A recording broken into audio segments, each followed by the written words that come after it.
is a violation of human rights.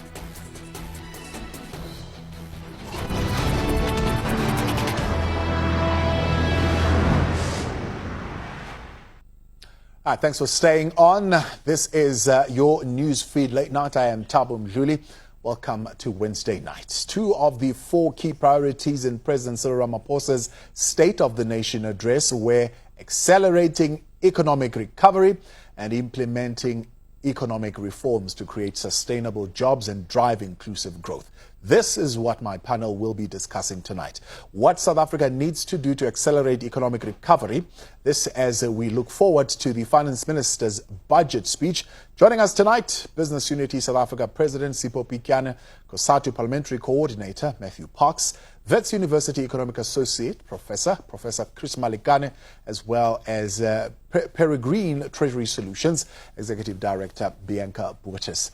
Good evening to you all, and thank you very much for joining us tonight on the Newsfeed Late Night.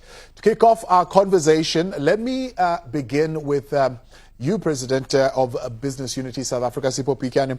What are the economic facts, the hard cold facts, the state of South Africa's economy right now, without any assumptions, without any prejudice and conspiracies? Well, the facts are quite blunt. They are experienced by South Africans every day. We are an economy that's in recession, that is in desperate need of investment. The reality of the matter, notwithstanding the fact that we have, as the President announced, over 772 billion rand of pledges to invest, we remain at 17% below GDP in terms of the rate of investment. In other words, we are not, the investment levels are not at the level at which that will lift and make a meaningful change to these levels of unemployment are excessively high. Certainly, the South African economy is an investable economy. It's an attractive one to investors. Otherwise, you wouldn't have the pledges that one has referred to. The sovereign rating downgrade has had an impact in enterprise rating. A number of companies have similarly been downgraded because of their exposure to South African economy, which means that their ability to raise capital would come at a cost that would be higher than before the downgrading, which means it would make it even more difficult for them to invest in the economy. At the heart of this, of course, is the debate around what we need to do. And we've been discussing and debating this. What is it that we need to do to attract investment? Right. Realizing we'll get to that part of what we need to do. I just wanted to get a broad view from as many as I could possibly get on the panel tonight on what is the state of our country's economy. Professor Chris Malikane, did the President during his State of the Nation address at least tell us the true picture, the true story, or are there things that he left out? Well, he did tell the true story. The true story, including issues of rising unemployment.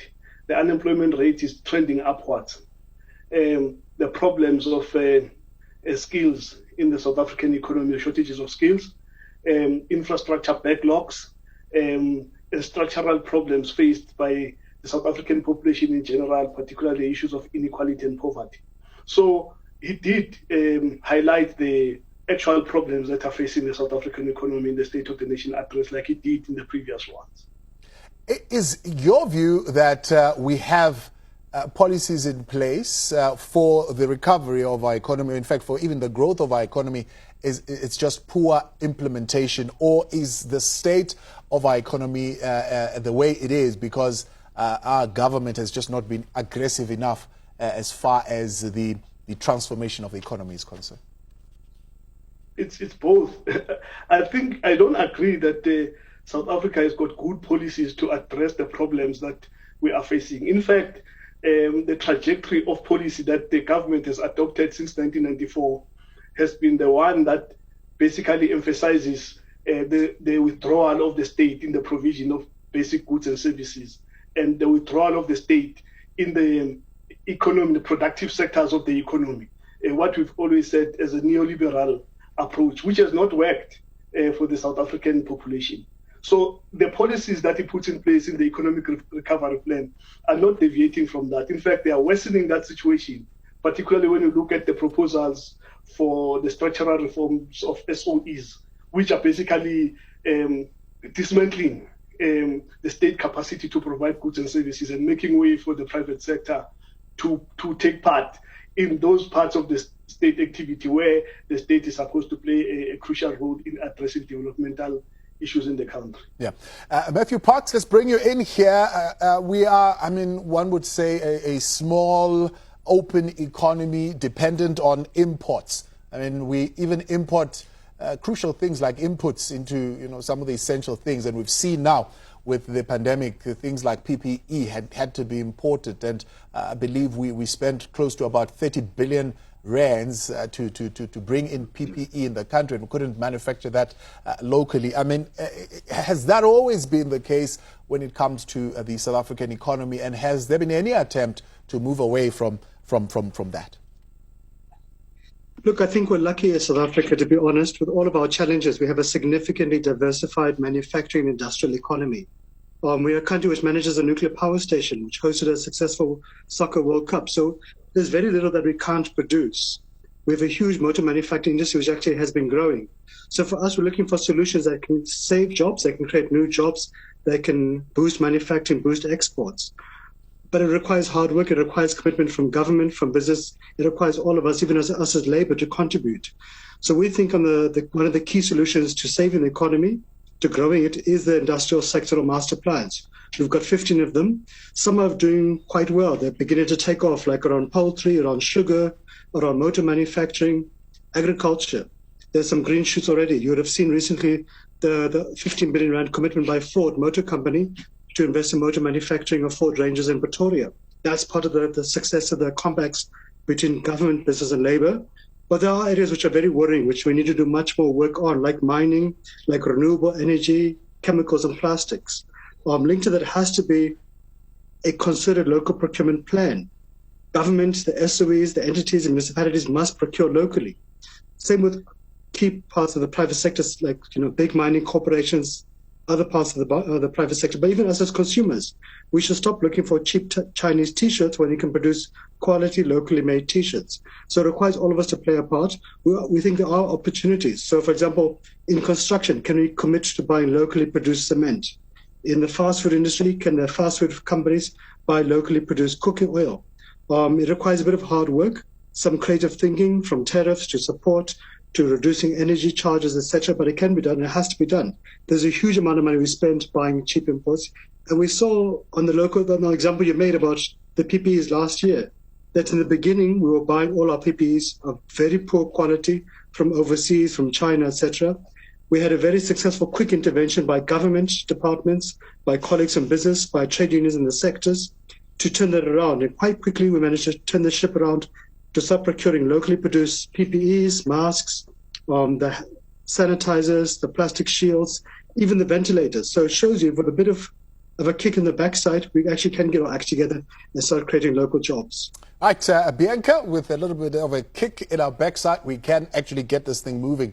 Our current economic policy, would you think adequate enough? They just need that kick in the back, and let's implement, and this will be able to turn around. What is your view?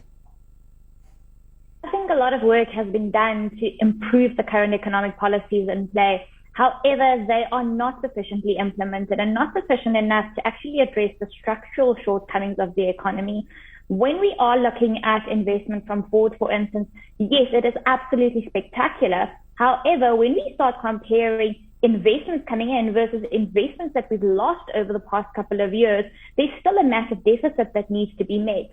Then we haven't even started looking at the government fiscal position and what that means for the economy in the long run. Now, Professor Chris Malikane, let's bring you here and talk about what Matthew Parks is raising. I mean, these are issues by and large that were also kind of raised by the president. The master plans in automotive. I mean, he even made a huge fuss about 1,000 chickens being procured locally. So localization, one of the areas Matthew touches on soft and hard infrastructure, the buying of cement, but also the building of roads. The president saying this is the plan that we are taking. Do we have consensus on those things and the fact that those are the right things to pursue? Yes, of course. Issues that relate to building local value chains are welcome. I mean, local procurement is crucial.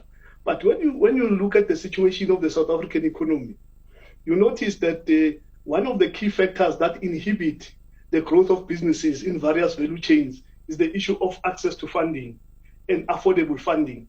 If you look at chicken, for example, the countries that we compete with, countries like Brazil, you look at Brazil, how they fund their agricultural sector. It's very much developmental, and they get funding directly from their central bank and at 0% interest rate. So that type of funding, developmental funding to boost the private sector to engage in value chains in the economy is what is required in South Africa. That is why I was saying that as long as the macroeconomic framework is not restructured in a developmental way, it's going to be impossible to get the type of massive growth that we would like to see to create jobs and so forth. So, I mean, what do you make of the argument that, well, the countries that, for example, you're talking about where banks can be able to do that and offer these kinds of loans at zero interest rates have got a huge savings rate and the culture of savings. But not only that, they are largely a domestic market. No, it's not true, because if you look at Brazil, for example, Brazil was one of the most unequal economies in the world, but by strategic use of their own financial system and social policy and so forth, industrial policy, they managed to actually be competitive in various value chains in the agricultural sector, even in the natural resources sector. You can go to countries like India and learn from there. You know, and also from an economic point of view, it's not true that savings lead to investment. In fact, it's the other way around.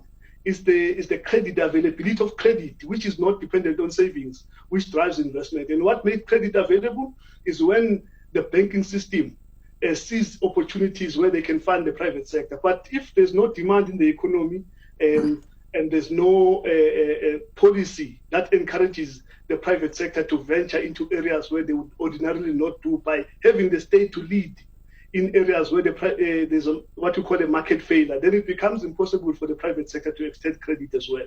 So you need to unlock opportunities through some developmental state interventions. Right. President of Business Unity South Africa, Sipho Pityana, Matthew Parks, coordinator for Parliament for COSATU in Parliament, as well as Professor Chris Malekane, associate professor at Wits Business School, and Bianca, looking at regulating, or rather at a contribution in the treasury side of things. We'll talk to them in a moment. You can also be a part of this conversation. Tag us on Twitter, Newsroom 405, or you can WhatsApp your questions and comments to 072-110-5584. When we come back, we want to explore that very same question. There are those who are saying, well, there's too much government interference, especially the private sector that says that, actually. There's too much government interference in the economy. In fact,